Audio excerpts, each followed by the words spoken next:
Pemirsa, IMF dan World Bank Annual Meeting yang diselenggarakan di Bali akan meningkatkan perekonomian di Bali, di mana PDRB di atas 1,2 triliun rupiah dan pertumbuhan ekonomi Bali mencapai lebih dari 6,5%. Demikian dikatakan oleh Gubernur Bali Iwayan Koster saat jumpa wartawan di Gedung Praja Sabha kantor Gubernur Bali Selasa sore.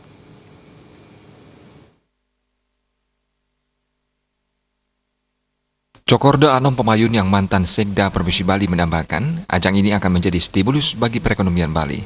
Kedatangan lebih dari 30.000 orang delegasi akan meningkatkan perputaran ekonomi Bali.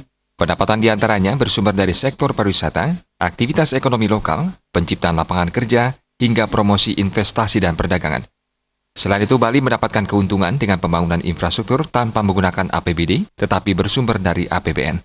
Bagi masyarakat Bali, saya yakin bahwa kita sudah siap segala infrastruktur untuk penyelenggaraan event-event internasional. Dan tentu harapan kami di Bali dengan IMF ini akan paling tidak memberikan angin segar buat peredaran perekonomian kita di Bali saat ini.